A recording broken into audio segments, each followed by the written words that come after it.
Pues muy buenas noches, qué gusto saludarles este martes 11 de abril del año 2023. Realmente nos da muchísimo gusto volvernos a encontrar esta noche. Y bueno, pues retomando nuestras noches de la medicina nuclear y la imagen molecular, como siempre es muy grato recibirlos. Tuvimos unos breves espacios de ausencia, pero con el gusto enorme de volver a estar con ustedes, que nos pregunten, que consulten al doctor, pero que desde luego siempre sientan que estamos aquí muy pendientes de ustedes. Hay momentos en los que tenemos que hacer unos espacios, pero bueno, nada importante y hemos vuelto a retomar esta gran barra de la medicina educativa. Así es que bienvenidos todos, muy buenas noches. Yo soy Guadalupe Mayorga y pues antes de darle la bienvenida al doctor médico, en que llegamos a la emisión número 99. Estamos completamente en vivo desde la Ciudad de México. Y nuevamente, las noches de la medicina. ¿Cómo está? Hola Lupita, ¿qué tal? Muy bien, me da mucho gusto estar nuevamente aquí con todos nuestros amables amigos, nuestros escuchas que pues nos han acompañado durante estas 99 emisiones. Como bien lo dices, a veces hay que hacer algunas modificaciones, algunas pausas para pues empezar a proyectar lo que viene a futuro. Y de verdad que estas ausencias, que les pedimos una disculpa a nuestros amables escuchas, pues estas ausencias no son en vano. De verdad que hemos estado planeando, hemos estado pensando muchas cosas en cómo seguir llegando todos los días a sus oídos, a sus dispositivos, a sus casas, llevando estos mensajes acerca de, bueno, primeramente la medicina nuclear y la imagen molecular, y cómo es que su práctica clínica adecuada, correcta, se inserta en las mejores prácticas de la medicina moderna. Eso es algo que, pues, como ustedes se pueden dar cuenta, estimada audiencia, pues toma tiempo, es algo que tenemos que hacer de manera muy pensada para que siempre lo que nosotros les digamos, pues, sea confiable, sea veraz, y siempre tratar de traerles buenas noticias o al menos motivos para tener una esperanza en que se acercan mejores cosas con respecto al cuidado de la salud humana, Lupita. Y es por eso que a mí también, como a ti, me da mucho gusto retomar estos espacios para estar nuevamente con nuestra amable audiencia. Créanos que se vienen cosas, aún hay más, como dijera el clásico, se vienen cosas mejores. Y pues aquí estamos con todo gusto, vamos a estarnos acercando a ustedes periódicamente en el transcurso del año. Y como bien lo dices, ya nos acercamos casi a nuestra emisión número 100. Es un número, pues, como siempre, pues, simbólico, es algo que siempre se festeja y pues ya estamos cada vez más cerca de conseguirlos. Así que muchas gracias por seguirnos acompañando, por seguirnos escuchando. Como bien lo dijo Lupita, estamos transmitiendo totalmente en vivo desde la ahorita lluviosa Ciudad de México. Nos da mucho gusto que nos sintonicen en todos los lugares en donde hay una conexión de internet y se hable el idioma español. Ahí estaremos llevando pues estos mensajes, Lupita. Así es, doctor. Pues esto es la barra de la medicina educativa y comenzamos. Bienvenidos a su programa La Medicina Nuclear y la Imagen Molecular. Y para nosotros es muy importante hoy platicar de este gran tema que hoy efectivamente se conmemora el Día Internacional del Parkinson. Y hoy para el doctor Díaz Meneses es muy importante platicar, como cada martes lo hacía, la importancia de la medicina nuclear en un diagnóstico oportuno, y la excepción no es el Parkinson. Así es de que preparen sus preguntas, preparen todas sus dudas, porque ya saben que aquí el doctor siempre está muy dispuesta a contestar de tú a tú estas grandes preguntas y dudas, pero lo más importante es toda la orientación que él nos hace a lo largo de todo el programa. Recuerden que a él lo pueden consultar de manera directa en su consultorio en el Hospital Ángeles Acoxpa. Nuestras redes sociales están ahorita pasando en vivo. Estamos completamente en vivo en Twitter y Facebook. Así es de que ahí nos pueden también visualizar. Y el WhatsApp es 5510640164. Recuerden que cualquier estudio que ustedes requieran, el doctor Díaz Meneses los puede orientar en cualquier parte del país. Esto es muy importante, no necesariamente tienen que desplazarse hasta la Ciudad de México. Y bueno, pues ya saben que para nosotros es un gusto enorme dar a conocer quién es el profesional que nos acompaña el día de hoy. Así es de que permítanme un segundito. Y bueno, pues él es profesional de la medicina nuclear y la imagen molecular, formado en el Centro Médico Nacional Siglo XXI, Instituto Nacional de Cancerología y el Instituto Nacional de Neurología, con posgrados de alta especialidad médica en neurociencias nucleares y oncología nuclear, amplia experiencia por más de 13 años en la práctica clínica. Su profesionalismo y entrega lo han llevado a representar a la medicina nuclear en México y el extranjero. Profesor de curso de posgrado de neurociencias nucleares, formador de recursos humanos, médicos de alto nivel, un compromiso totalmente personal y amplio del doctor, que esto le ha permitido formar estas grandes generaciones para el futuro. Y desde luego no podía faltar un Rotario comprometido, importante, y desde luego yo creo que este compromiso social es algo que el doctor siempre cargará bajo el brazo, y que antes de ser médico pues es un gran ser humano. Y hoy conmemoramos el Día Internacional del Parkinson, 11 de abril. Y bueno, les recordamos el tema del día de hoy, la medicina nuclear y la imagen molecular en el diagnóstico del Parkinson. Y entramos un poquito en editorial, doctor. El Parkinson es una enfermedad progresiva del sistema nervioso que afecta el movimiento. Ocurre cuando las neuronas no producen suficiente dopamina, una sustancia muy importante para el funcionamiento del cerebro. Y bueno, pues gracias a nuestra casa Promoesterio por todas las facilidades. Gracias, Celia González, nuestra productora en cabina. Y bueno, pues ya comentamos, cualquier estudio que ustedes necesiten, estamos a la orden para que el doctor Díaz Meneses los oriente en cualquier parte del país. Pueden realizarse medicina nuclear. Y bueno, doctor, entrando en materia, que nos haga favor de empezar con las preguntas. ¿Por qué es importante el Parkinson?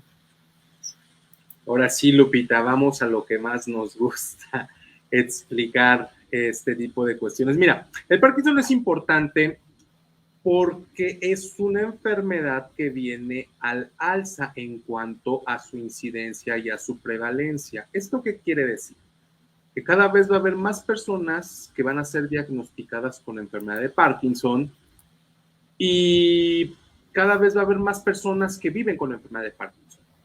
Entonces, esto es algo muy importante porque pues esto supone una necesidad pues igual de imperiosa para que nosotros podamos empezar a poner manos a la obra y como sociedad y como humanidad empezar a buscar la manera en que vamos a dar batalla y que vamos a derrotar a pues este flagelo de la humanidad. Ya en el pasado lo hemos hecho, Lupita, acuérdate antes de los antibióticos, pues una causa muy importante de dolor o de muertes, pues eran las infecciones, ¿no? Y pues pusimos manos a la obra y pues ya se logró mejorar mucho la parte de las infecciones. Con el cáncer sucedió lo mismo, Lupita. No sé si ustedes sepan, por allá de los años 60, pues también hubo, así como se decidió por parte del gobierno estadounidense que se iba a llegar a la luna antes de que terminara la década,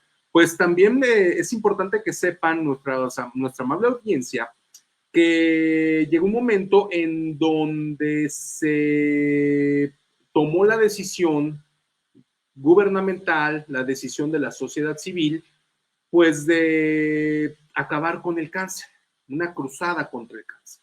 Y es por eso que esta enfermedad ha tenido mucha visibilidad, ha tenido mucha investigación, mucho desarrollo, porque muchas fuerzas a manera de sinergia se conjuntaron para darle batalla a este flagelo de la humanidad.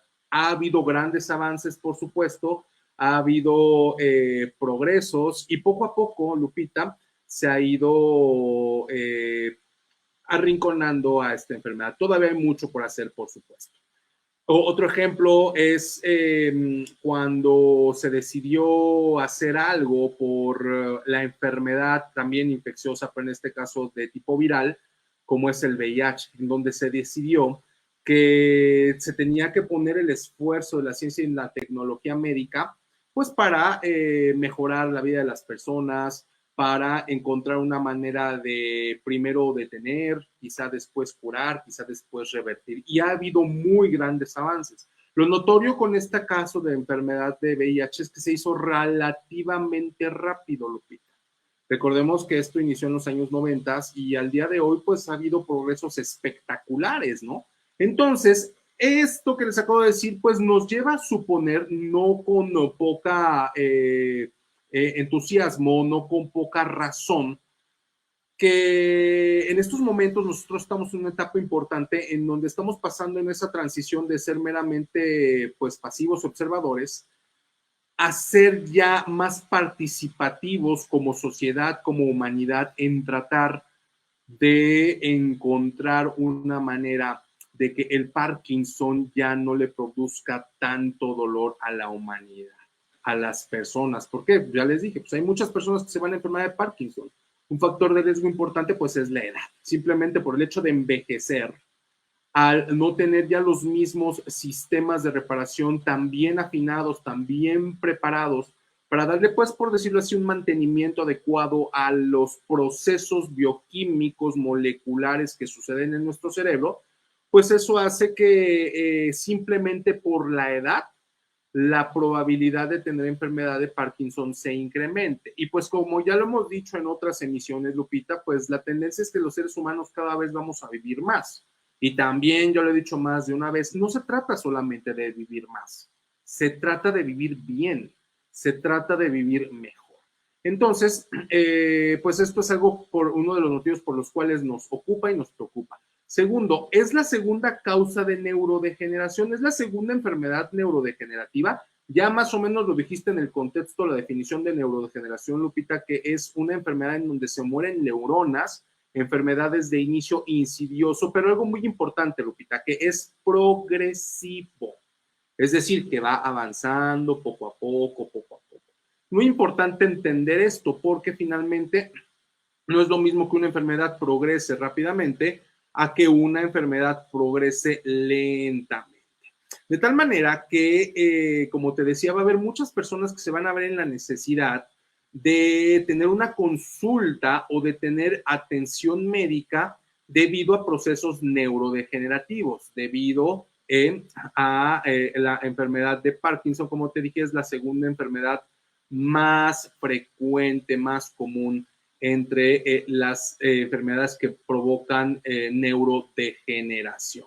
Tercero, ¿por qué es importante el Parkinson? Porque a pesar de que ahorita, Lupita, como lo hemos dicho más de una vez, no se cura, es una enfermedad bastante tratable, de verdad. O sea, de las enfermedades neurológicas, neurodegenerativas, el Parkinson es una enfermedad que con el tratamiento médico sí hace que los pacientes tengan una razonablemente buena calidad de vida. El tratamiento con dopamina y medicamentos asociados, más las nuevas terapias que se han ido añadiendo al arsenal terapéutico, hacen que esta enfermedad sea bastante tratable. Siempre y cuando, Lupita, aquí viene algo importante, el tratamiento sea adecuado. Hay muchos pacientes que se tratan como enfermedad de Parkinson cuando en realidad lo que tienen es una enfermedad que se parece a la enfermedad de Parkinson, pero que no tiene una base biológica, molecular, bioquímica, fisiológica igual. De tal manera que un punto muy importante a tener en cuenta es que para que nosotros podamos empezar a mejorar cómo es que la gente que tiene enfermedad de Parkinson puede mejorar pues su coexistencia con la enfermedad, y algo con lo que ya podemos empezar es mejorar con los diagnósticos, Lupita. Eso es muy importante. Un axioma de la medicina, no de la medicina nuclear, no de la neurología, un axioma de la medicina es que para dar un tratamiento correcto, debes de tener un diagnóstico correcto. Por eso el diagnóstico es extremadamente importante, porque ha sucedido, y esto, por ejemplo, la enfermedad de Parkinson se conoce bastante bien, la enfermedad de Alzheimer, ha sucedido que los tratamientos no son los adecuados y pues el beneficio que los pacientes puedan tener de estas terapias pues se ve disminuido debido a un tratamiento que no era del todo adecuado. Y eso pues se entiende, Lupita, porque finalmente antes no se tenían todas las herramientas disponibles para hacer un diagnóstico en etapas tempranas. La enfermedad de Parkinson, y nuevamente regresando un poquito al editorial y al motivo de la emisión, la enfermedad de Parkinson fue descrita por primera vez allá en el siglo XIX, estamos hablando del siglo XIX, los 1800, por James Parkinson.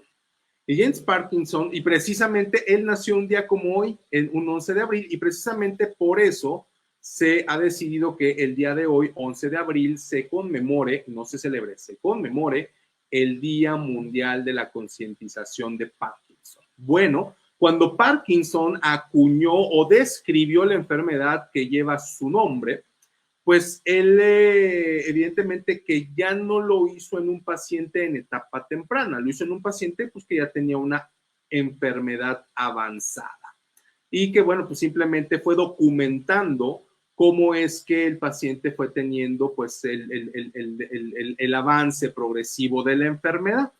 Después, pues obviamente en ese entonces pues no se contaba ni siquiera con imagen médica, únicamente era pues la cuestión de la exploración y la evaluación clínica que hacen los expertos sobre el paciente. Y de hecho, Lupita, esto nos lleva pues a decir que hay más de 100 años de perfeccionamiento y refinamiento en las técnicas de exploración clínica.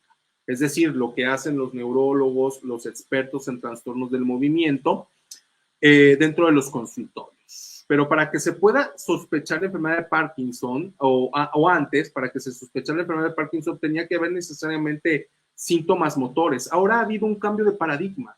Y ya estamos hablando de que hay una enfermedad de Parkinson que sucede antes de que haya síntomas motores. Entonces, la enfermedad, la historia de la enfermedad no ha sido una cuestión estática que igual como se describió allá en el siglo XIX, continúa hasta nuestros días. Obviamente que cada vez conocemos más, obviamente que cada vez vamos teniendo mejoría en la atención a los pacientes y algo también muy importante es pues el tratamiento médico, el tratamiento con dopamina que pues ha ayudado mucho a estos pacientes. Entonces, como te decía, si nosotros hacemos un recuento de lo que ha pasado desde hace,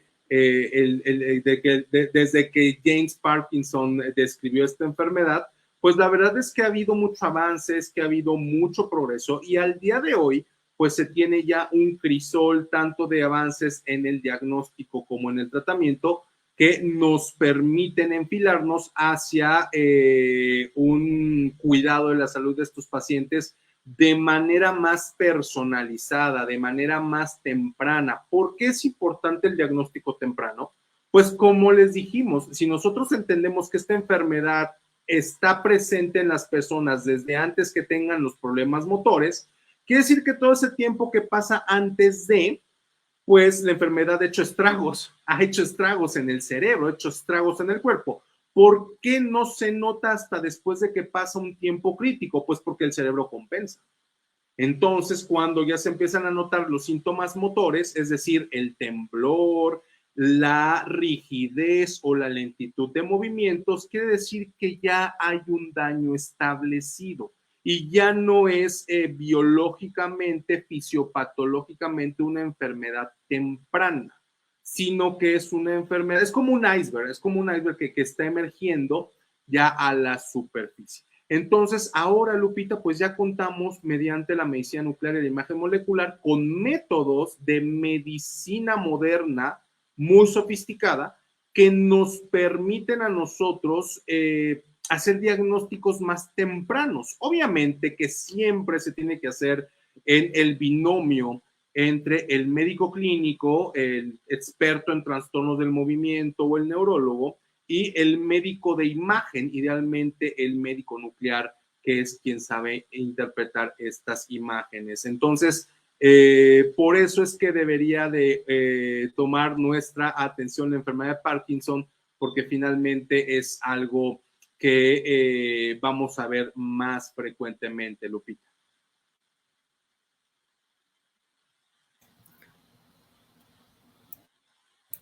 Perdón.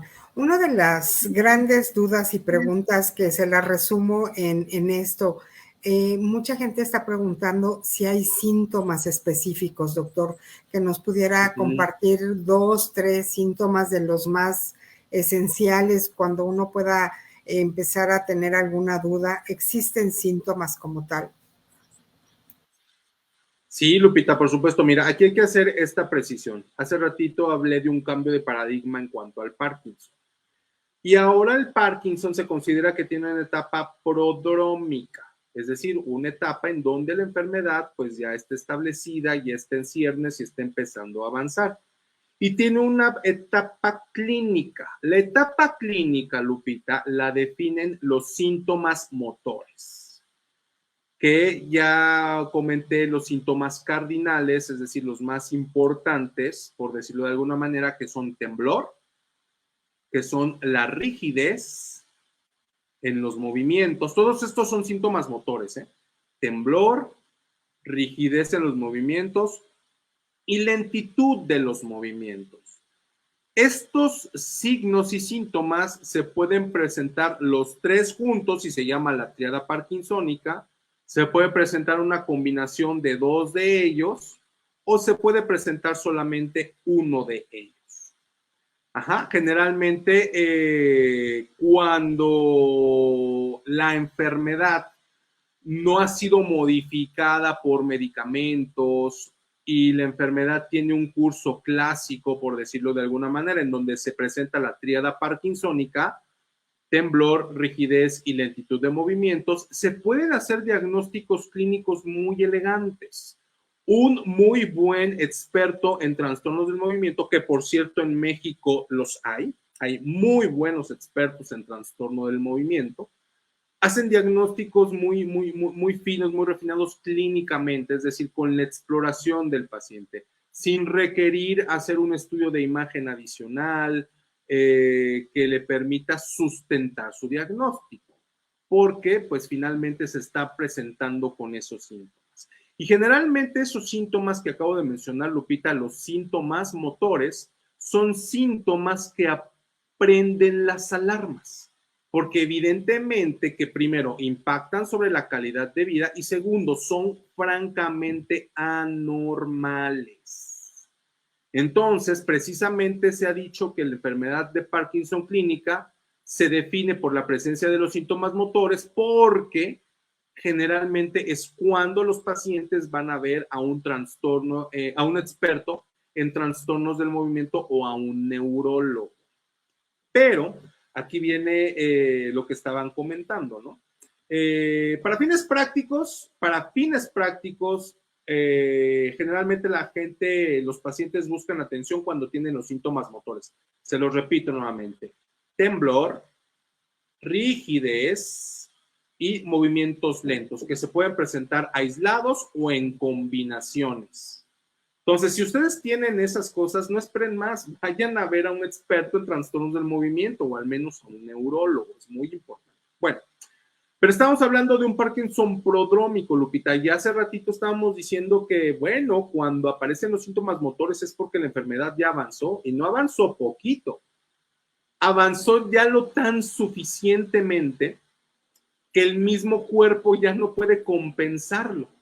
Si antes estas anomalías no eran notorias o no habían emergido clínicamente, es porque nuestro cuerpo, nuestro cerebro tiene una maravillosa capacidad compensar.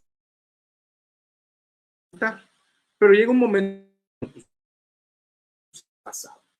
Entonces, antes de que haya los síntomas motores, pues entendiendo que es una enfermedad neurodegenerativa y que se ha demostrado con razonable certeza que no solamente se afectan las neuronas que específicamente modulan los movimientos, a saber, las neuronas dopaminérgicas.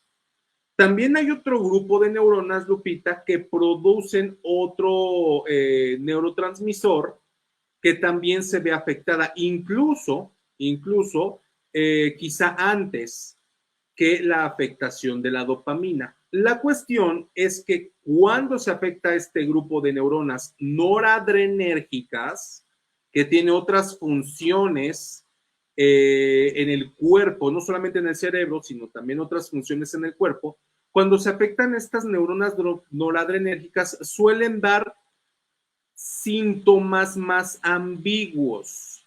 Ambiguo quiere decir que les da una molestia que puede ser debido a otras más causas que aparte una enfermedad de Parkinson prodrómica o una enfermedad de Parkinson en estadio muy temprano.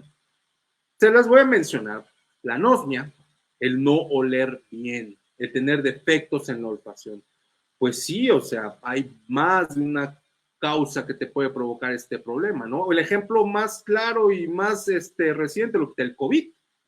Las personas que se enfermaban de COVID pues, perdían el sentido del olfato, ¿no? También las personas que están en una enfermedad de Parkinson pueden tener esos síntomas, pérdida del olfato o disminución en su capacidad olfatoria. Otro síntoma es las alteraciones en el sueño. Los pacientes con la enfermedad de Parkinson no duermen bien. Tienen una alteración que se llama alteración en el sueño REM, en el cual, bueno, pues hay anomalías en el sueño que a veces son muy sutiles, Lupita, y a veces se requieren estudios especiales del sueño para identificarlos. Igual también la anosmia, no hay estudios especiales para identificarlos. Más que estudios son test para la anosmia, para el problema de la olfacción. Hay test para identificarlos. Otra anomalía que pueden llegar a tener los pacientes es problemas en cómo su corazón late, cómo su vejiga se vacía, y en cómo su intestino se evacúa. Eso se llama disautonomía, cómo la presión se regula. Entonces, como te puedes dar cuenta, Lupita, estos síntomas, a lo mejor si se presentan en su conjunto, pues sea más difícil establecer, pues, una causa subyacente. En este caso, como estamos hablando, la enfermedad de Parkinson. El problema es que el problema es que no siempre se presentan juntos. El problema es que a veces pues, los pacientes no consideran que amerita ir a una consulta con un especialista para hacer estos test o para solicitar estos estudios. Entonces, ninguno de estos signos y síntomas como tal se puede considerar como específico y exclusivo de una persona que tiene enfermedad de Parkinson. Se tiene que hacer en un conjunto, que se presenten los síntomas en su conjunto, que se hagan los diferentes test o las diferentes pruebas diagnósticas que nos ayuden a confirmar estas anomalías y obviamente la evaluación clínica de los expertos del trastorno por movimiento. Y esto pues conforme nosotros vamos, ¿y cuál es lo que todavía complica un poquito más las cosas, Lupita? Pues que muchas de estas cosas que te dije, que no puedo vaciar bien la vejiga, que estoy estreñido, que la presión, que se me baja, que mi corazón late anormal, que a veces me siento deprimido, que la parte de los movimientos, pues obviamente, Lupita, que conforme los seres humanos vamos envejeciendo, pues es todavía más complicado atribuir una causa a uno de estos síntomas o signos en específico. Y eso lo hace pues todavía más complicado. Entonces, pues es algo que tenemos que tomar en consideración al momento de decidir ir a buscar una consulta en un experto con trastorno del movimiento. Como les dije, la edad es un factor de riesgo importante para la enfermedad de Parkinson. Y normalmente, Lupita, esta enfermedad ya se detecta en la etapa de adulto mayor, por allá de los 60, 65 años. Pero recordemos que esta enfermedad se diagnostica clínicamente a esa edad, pero si nosotros hacemos caso a lo que se ha investigado y a lo que sabemos sobre la génesis de la enfermedad de Parkinson, podríamos decir que las personas empiezan a incubar la enfermedad, por decirlo de una manera entendible, pues por allá de los 50 años, más o menos, ¿no? Porque pues sí, se dice que una enfermedad de Parkinson clínica le antecedió una enfermedad de Parkinson prodrómica, y lo mismo sucede con otras enfermedades neurodegenerativas. La cuestión es que antes del advenimiento de, por ejemplo, las técnicas de imagen molecular y de medicina nuclear, pues no tenías así como una manera de objetivizar que los síntomas que los pacientes estaban teniendo de toda esta constelación de síntomas que ya te mencioné, los motores y los no motores, no había una manera de encontrar o de objetivizar que también a esos síntomas se les asociaba un déficit dopaminérgico. Y estamos hablando del siglo pasado, Lupita, porque la imagen molecular de la dopamina es algo que a lo sumo tendrá 30 años. Entonces, ahora ya estamos empezando a entender estas cuestiones y estamos empezando a hacer este tipo de asociaciones o ver las correlaciones que hay entre esta sintomatología y ver y hacer posible ver mediante una imagen molecular si junto con esas alteraciones que acabo de mencionar, aparte, los pacientes tienen déficits moleculares dopaminérgicos. Eso es algo que no tiene mucho que podemos hacerlo.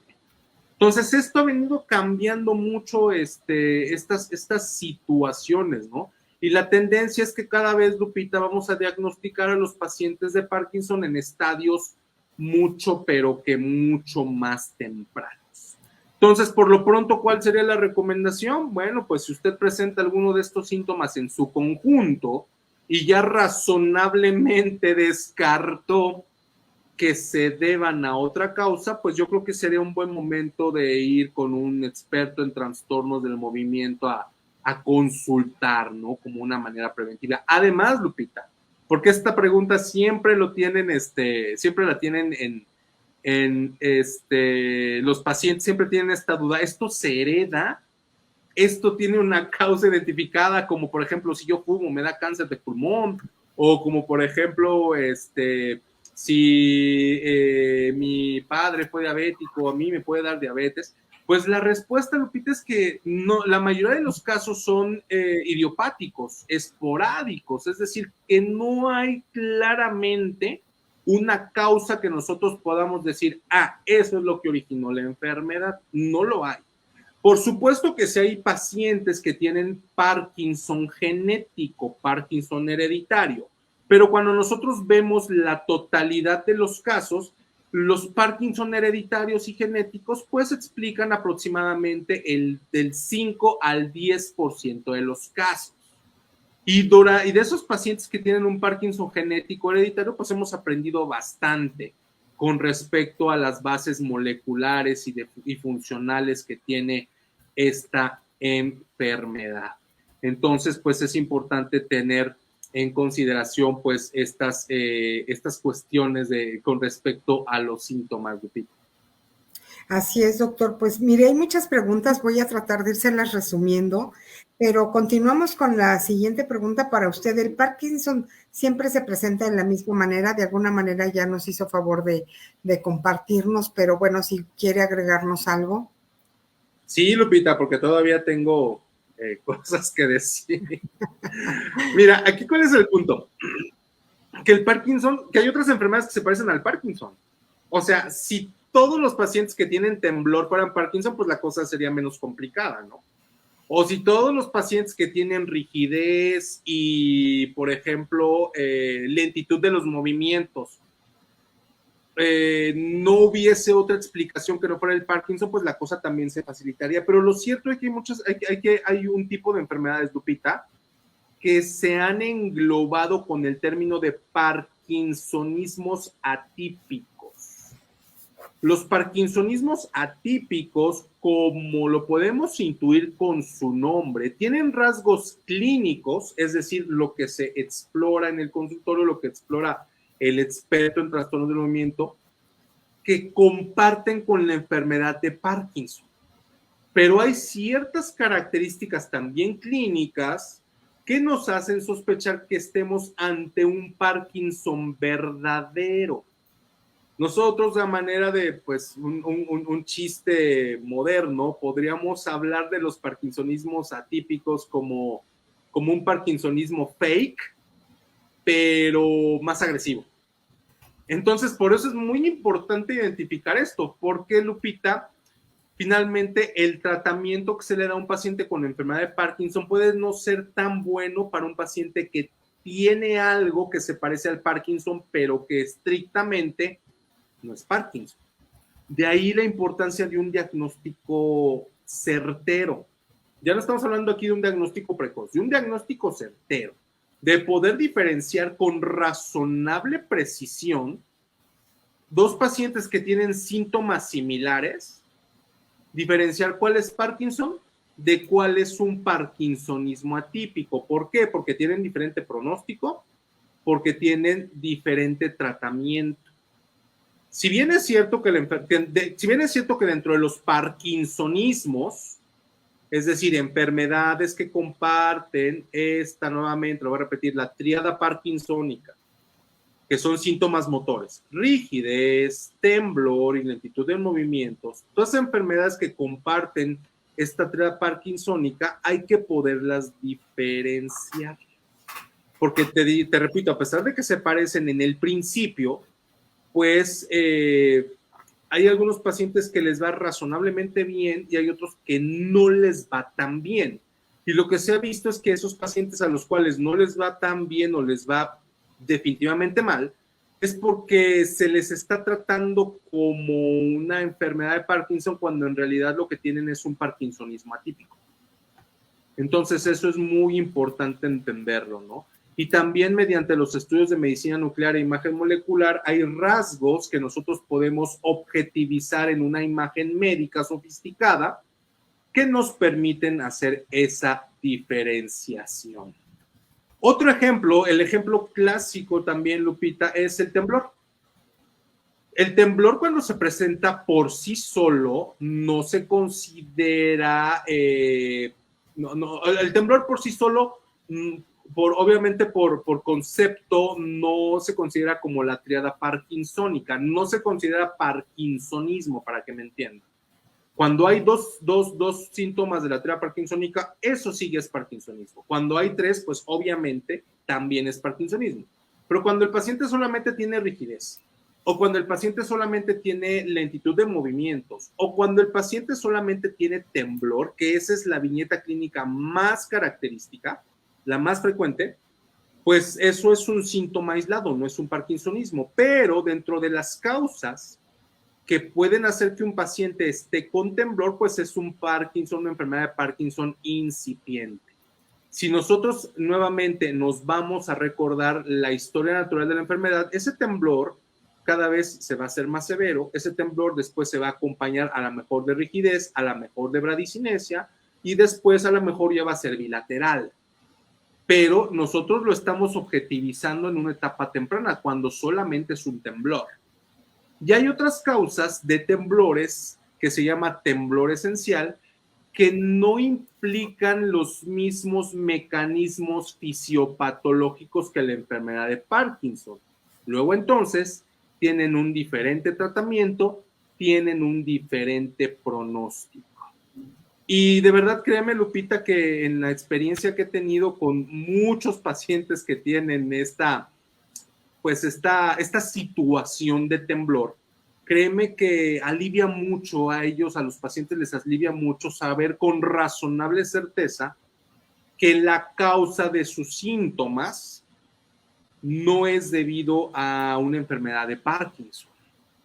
o les permite resignarse y luchar cuando saben que pues sí, hay evidencia clara de que hay datos que sugieren que los síntomas que tienen son enfermedad de Parkinson. Y los pacientes, Lupita, prefieren lidiar con eso que lidiar con la incertidumbre. Entonces, algo que hacen los estudios de la medicina nuclear y la imagen molecular es precisamente eso, dar certidumbre. El que podamos decir con razonable certeza si un paciente tiene o no una enfermedad que se considera altamente tratable con buen pronóstico, una enfermedad que se considera altamente tratable con un pronóstico que pues sabemos que es progresivo, que cada vez va a ir avanzando más, o una enfermedad que es agresiva y que tiene un pronóstico no tan bueno porque el tratamiento no es tan efectivo. Eso es lo que nosotros podemos hacer junto con los demás exploraciones, análisis que se hacen por los expertos en trastornos del movimiento, los neurólogos y demás médicos especialistas. Es lo que nosotros podemos aportar para que los pacientes empiecen a tener mejores diagnósticos, Lupita. Así es, doctor. Y desafortunadamente aquí algo de los especialistas en conjunto, lo que dice, estaba yo tratando de compartirle esta pregunta, porque dice, yo viví 5 años equivocado con un diagnóstico de Parkinson y no era Parkinson. ¿Este medicamento que tomé durante 5 años me puede hacer daño? ¿Puede traer alguna otra consecuencia? Pues si se refiere al tratamiento con dopamina, la dopamina por sí es un tratamiento que solamente debe ser prescrito por un experto. ¿Por qué? Pues porque la dopamina tiene un ajuste muy fino. Ok. Porque es lo más común. Porque generalmente a muchos pacientes que tienen enfermedad de Parkinson, bueno, o que tienen un cuadro clínico que es compatible con la enfermedad de Parkinson, pues se les da dopamina. De hecho, un criterio diagnóstico importante es que si el paciente mejora con la administración de dopamina o con la suplementación de dopamina, porque en realidad lo que les dan es levodopa, con la suplementación de dopamina, eso es como algo que te hace tener mayor probabilidad de que estés ante un paciente que tiene enfermedad de Parkinson.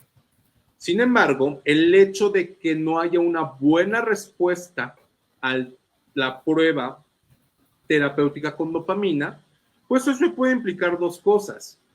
Que tu paciente tenga un parkinsonismo atípico y no una enfermedad de Parkinson, o que siga teniendo Parkinson, pero con una presentación anómala, o que haya algo que esté modificando la respuesta del cuerpo al test con dopamina.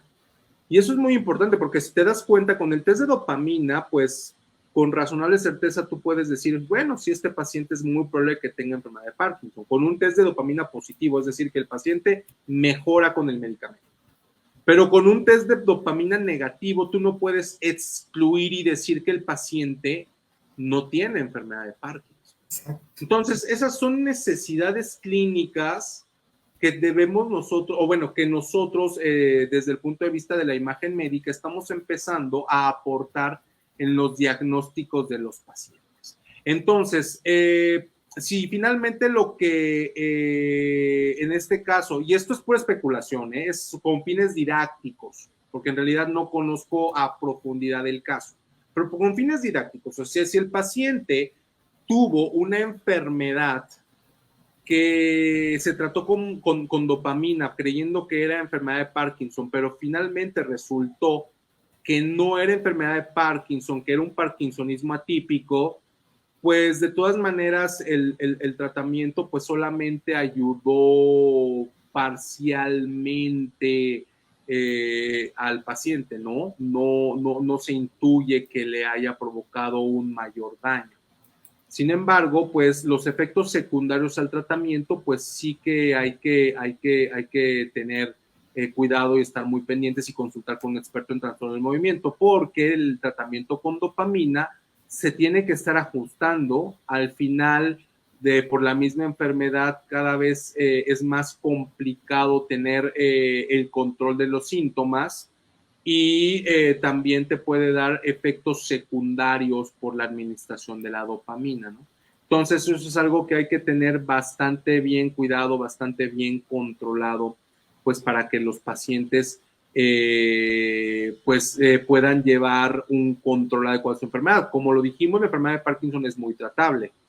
Y como lo hemos dicho más de una vez, Lupita, pues hay médicos que se especializan en tratar la enfermedad de Parkinson y generalmente con ellos es con quienes se tienen mejores resultados.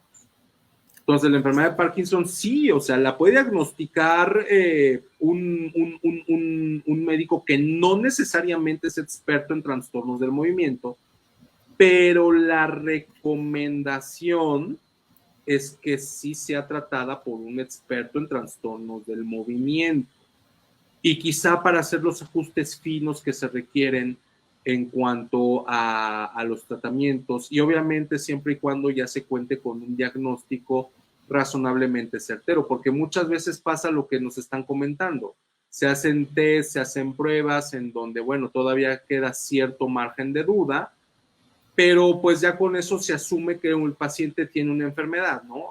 En este caso Parkinson, y después conforme va pasando el tiempo, sucede que no se va viendo la progresión esperada para un paciente que tiene enfermedad de Parkinson, y cuando se vuelve a reevaluar el caso, pues resulta que, como lo comentó, ¿no? En este caso, y esto es bastante frecuente, ¿eh? Muchos pacientes que viven pensando que tienen enfermedad de Parkinson, cuando en realidad lo que tenían era parkinsonismo.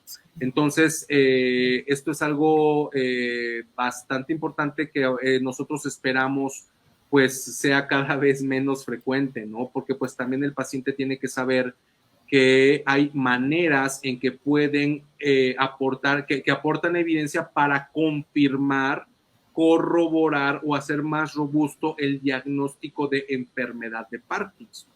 Y en realidad, pues la medicina nuclear y la imagen molecular puede aportar para estas situaciones, Lupita. Entonces, pues ese sería el consejo.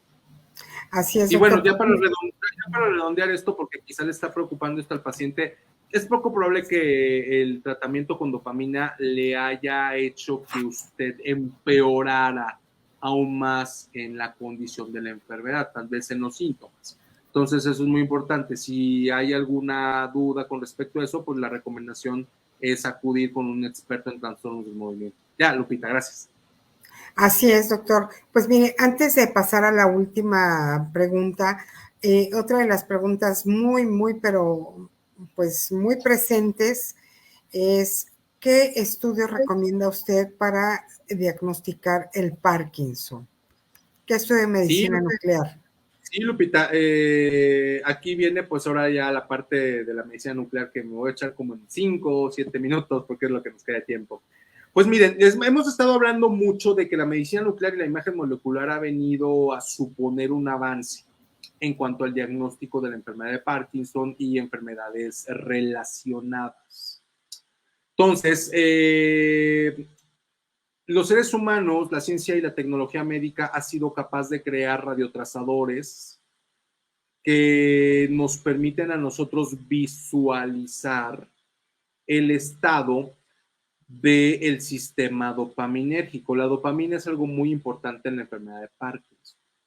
Entonces, al día de hoy, en la práctica clínica en México, contamos con 4 estudios que a veces no es necesario hacer los 4, que los podemos hacer en combinación o a veces solamente se debe hacer uno, que nos permiten acercarnos a diagnósticos más tempranos, pero también más certeros, haciendo uso de medicina nuclear e imagen molecular. Entonces, el primer estudio que se empezó a utilizar para este diagnóstico, Lupita, por allá de finales del siglo pasado, fue un estudio que nos permite visualizar la parte final en donde las neuronas entregan la dopamina en el cerebro, ¿no? que se llama el DaTscan. El DaTscan es un radiotrazador que está disponible en México. Después también se creó un radiotrazador que nos permite visualizar las neuronas noradrenérgicas. ¿Se acuerdan que les hablé de las neuronas noradrenérgicas que también daban síntomas no motores?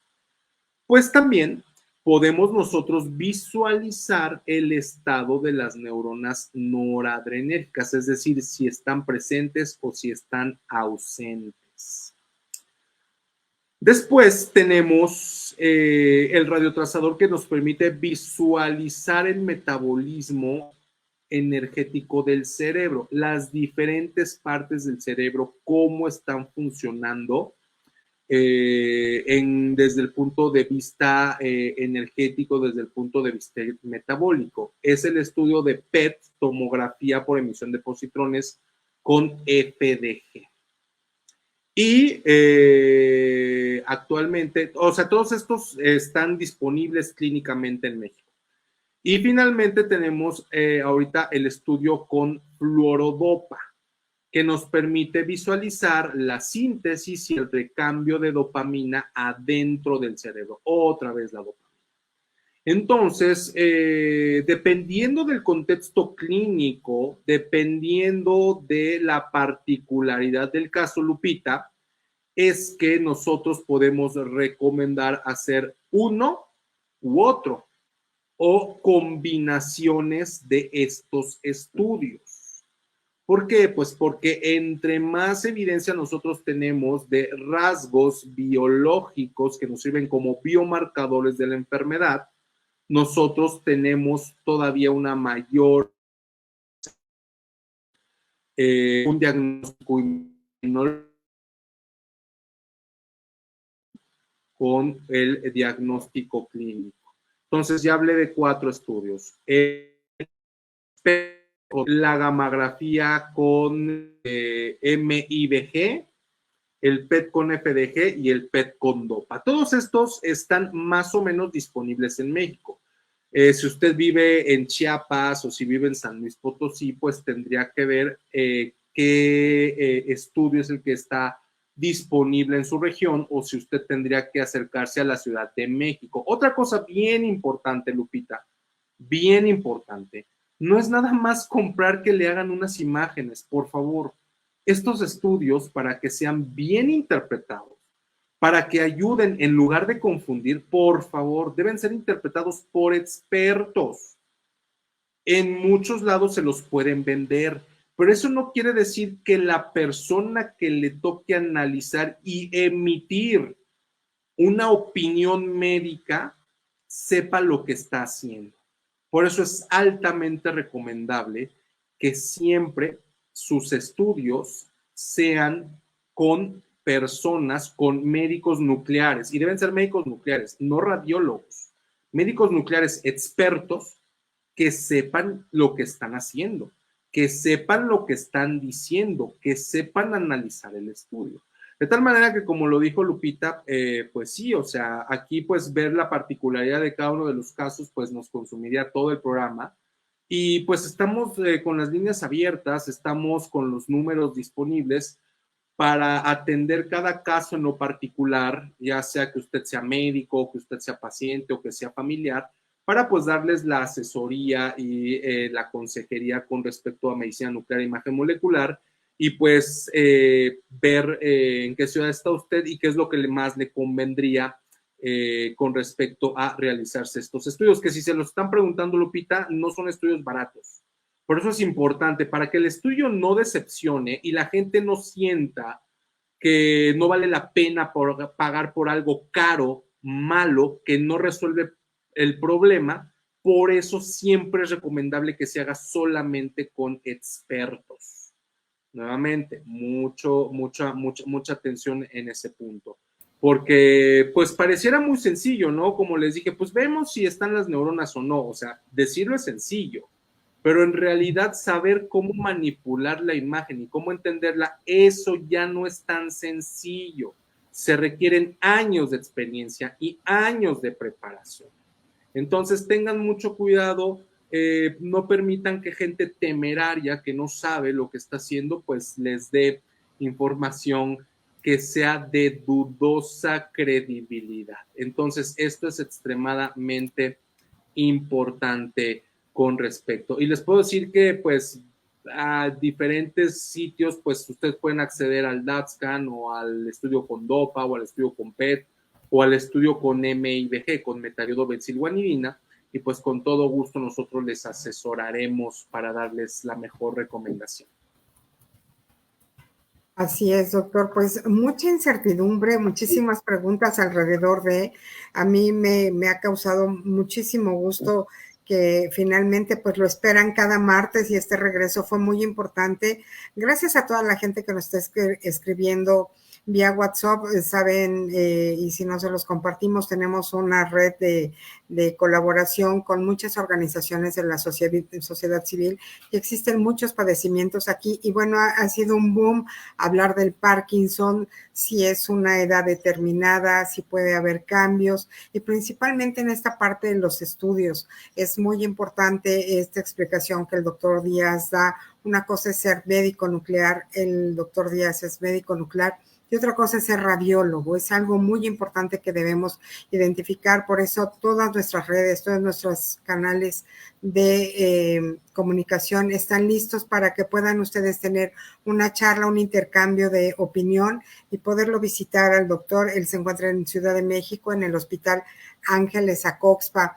Y bueno, para finalizar, doctor, una de las preguntas también muy socorridas esta noche es, ¿estos estudios se realizan en los hospitales públicos del sector salud?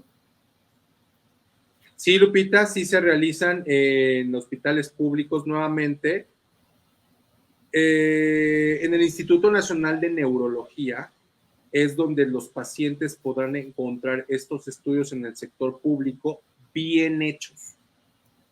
Porque luego, bueno, pues en una buena intención de atender a los pacientes, pues a lo mejor algún familiar, algún amigo le consigue, o no sé, alguna circunstancia, le consigue poderse hacer el estudio en una institución pública, pero siempre, siempre nuevamente, se haga en público o se haga en privado, el tener un médico nuclear experto en analizar PET cerebral es algo que no se debe pasar por alto. Para que se entienda, no es suficiente tener las imágenes. Necesitas un médico especialista y experto que sepa entender la imagen y que sepa decirte a ti o a tu médico qué es lo que está pasando dentro de tu cerebro. Así es. Doctor, pues muchísimas gracias. Lamentablemente nos ganó el tiempo, pero vamos a hacer un esfuerzo porque la próxima semana hagamos una segunda parte. Hay muchísimas preguntas en curso. Tal vez la próxima semana sería oportuno que el doctor nos fuera compartiendo sus opiniones sobre estas preguntas que quedan. Vamos a resumirlas porque hay muchas preguntas que se repiten, pero mientras tanto, doctor, fue un gusto enorme volver a tenerlo en esta emisión número 99 y buscaremos hacer la emisión número 100 la próxima semana. Doctor, muchas gracias. Buenas noches. Buenas noches, gracias a ustedes por acompañarnos. Nos vemos la próxima. Gracias, muy buenas noches a todos y esto es la medicina nuclear y la imagen molecular. Hasta pronto.